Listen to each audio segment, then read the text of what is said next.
जितेंद्र, ये सारी बातें अब सामने आ रही हैं, लेकिन इस सब के बीच अभी हम ये भी देख रहे हैं कि समीर वानखेड़े ने अब इस बारे में अपनी तरफ से चुप्पी साध ली है।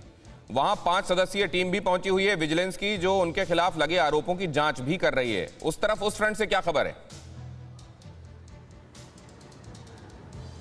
जी बिल्कुल, देखिए नवाब मलिक ने जो आरोप लगाए उसको लेकर मेरी खुद समीर वानखेड़े से बात हुई अब से कुछ देर पहले। समीर वानखेड़े का साफ तौर पर कहना था कि वो किसी कासिफ खान को नहीं जानते और ना ही उनका कोई लेना देना, और जो भी आरोप नवाब मलिक लगा रहे हैं वो तमाम आरोप बेबुनियाद है। उन्होंने ये भी बोला कि कासिफ खान नाम का कोई शख्स मेरा दोस्त नहीं है, इसे मैं कतई नहीं जानता हूँ। अगर बात करें इस वक्त सीआरपीएफ कैंप की, तो ठीक मेरे पीछे आप देखिए तस्वीरें, इसी सीआरपीएफ कैंप के अंदर अब से कुछ देर पहले डीडीजी या फिर कहें जो चीफ विजिलेंस ऑफिसर हैं एनसीबी की तरफ से ज्ञानेश्वर सिंह, वो अंदर पहुंच चुके हैं, उनकी टीम अंदर पहुंच चुकी है। कल एनसीबी की टीम के एक आशीष रंजन प्रसाद हैं जो कि इंस्पेक्टर हैं और वानखेड़े को सीधा रिपोर्ट करते हैं, और इस केस के अंदर वो सीनियर ऑफिसर भी थे, उनके बयान दर्ज किए गए। बयान इन कैमरा दर्ज हुए, कंप्यूटर पर बाकायदा लिखवाया गया, लिखित पर भी 4 पन्नों पर उनका बयान दर्ज करवाया गया। तो जो प्रोसीजर है अभी फिलहाल इस केस से जुड़े एनसीबी के जितने भी अधिकारी हैं वानखेड़े समेत सबके बयान दर्ज किए जा रहे हैं। फ्लेक्चर पटेल जो है, जो कि इंडिपेंडेंट गवाह थे इस पूरे केस के अंदर, उनके बयान दर्ज किए गए हैं। इसके अलावा और जो भी इंडिपेंडेंट गवाह हैं सभी को एक एक कर बुलाया जा रहा है। लेकिन इन सब गवाहों के बीच में सबसे अहम गवाही जो होगी वो एक शख्स की होगी जिसका नाम है हैनिक बाफना, जिसे सैम डिसूजा के नाम से भी जाना जाता है। आपको याद होगा प्रभाकर सैल ने एक आरोप लगाया था कि जो पूरी डीलिंग की गई है पूजा डडलानी के जरिए केपी गोसावी के साथ मिलकर, ये पूरी जो डील है दरअसल इसका मीडिएटर था डिसूजा सैम। लेकिन जब सैम दूसरा नाम क्या बताया आपने जितेंद्र? इसका सैम डिसूजा का एक और नाम बताया आपने, कंप्लेंट दी हैनिक बाफना। दरअसल जैसे ही ये प्रभाकर साइल ने अपनी प्रेस कॉन्फ्रेंस या फिर अपने वीडियो में इसका नाम लिया था, उसके तुरंत बाद ये पालघर का रहने वाला हैनिक बाफना सामने आता है।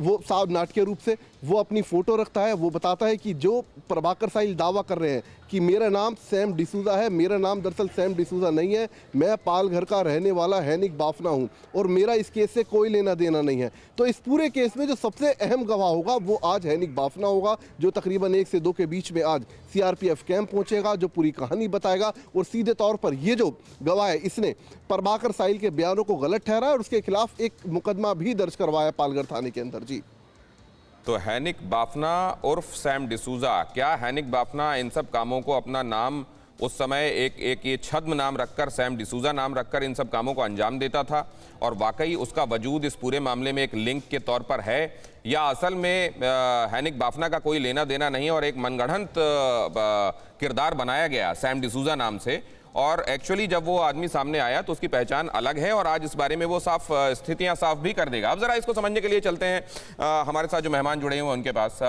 सतीश चंद्र साहब, सबसे पहले आपके पास आ रहा हूं। जहां पर पहले शुरुआत में कुछ चीजें ओपन एंड शट लगी, अब उसमें बहुत सारी पेचीदगियां हैं। इतना अनुभव आप रखते हैं, आपको क्या दिखाई देता है इस केस में? अभी तो इसके बारे में गौतम जी कहना बहुत मुश्किल है, जब तक ये इन्वेस्टिगेशन चल रही है। कोई कमेंट करना नहीं चाहिए और मैटर सब जुडिस है और कोर्ट के सामने है। इस बात को आप किस तरीके से लेते हैं सतीश चंद्र साहब, कि जिस चीज को, और वो वहां पर मंत्री हैं नवाब मलिक जी, जिन चीजों को उनको कचहरी पहुंचाना चाहिए, जिन चीजों को उनको थाने तक ले जाना चाहिए और वहां पर जाकर बताना चाहिए कि उनके पास क्या साक्ष्य हैं, कहां से आए हैं, कैसा है, उसको सामने आकर प्रेस कॉन्फ्रेंस में। आजकल जो है कोर्ट का कम और मीडिया ट्रायल ज्यादा होता है। तो अभी आप देखिए ये आर्यन वाला केस ही जो है कितना मीडिया ट्रायल हो चुका और कितने इसके ऊपर कवरेज आ चुकी है। तो ये उनका, जहां तक मलिक साहब का सवाल है, उनको अपनी सारी बात कहनी चाहिए और उसको जो है कोर्ट के अंदर कहना चाहिए। और वो तो बेसलेस हैं, क्यों अपोजिट पार्टी के हैं और बीजेपी के अगेंस्ट हैं, तो उनको तो हर सपने में भी जो है बीजेपी का ही एक्शन नजर आता है। अब इस बात को मैं थोड़ा और आगे ले जाना चाहता हूं, सीबी पांडे साहब से समझना चाहता हूं। सीबी पांडे साहब, जब इस तरीके से एक तस्वीर बनाई जाती है, बनती हुई दिखाई देती है, जाहिर है जो जस्टिस महोदय होते हैं वो भी देखते हैं टेलीविजन पर कहां पर क्या समाचार आ रहे हैं, क्या खबर, कहां पर क्या घटनाक्रम हो रहे हैं, और उसके बाद मामला अगर अदालत में भी है और वहां पर उसकी सुनवाई भी चल रही है, कुल मिलाकर इसका तारतम्य कैसे बनता है सर? या ये कॉन्फ्लिक्टिंग चीजें हो जाती हैं? नहीं, ऐसा तो नहीं होता। देखिए, जज के सामने जब जज बैठते हैं कोर्ट, तो वो तो जो प्रोसिक्यूशन उनके सामने जो कागजात पेश किया होता है, बस उनका कंसंट्रेशन उसी पर रहता है। उसके अलावा क्या हो रहा है समाज में और क्या टीवी पे हो रहा है उससे उनको कोई मतलब नहीं रहता। अब ये जो बातें हो रही हैं जो मीडिया में और जो उनके आरोप लग रहे हैं वानखेड़े पर, उन पर देखिए एक बात बताऊं आपको, ये बात सबको समझना चाहिए कि अगर मान भी लीजिए कि ये ट्रैप किया, ये ट्रैप होता है क्या? ट्रैप के केसेस में क्या होता है कि पहले से सारी तैयारी कर ली जाती है और उसके बाद एक आदमी जाके उसको घूस देता है और ठीक घूस बात। देने के बाद वो पकड़ लिया जाता है।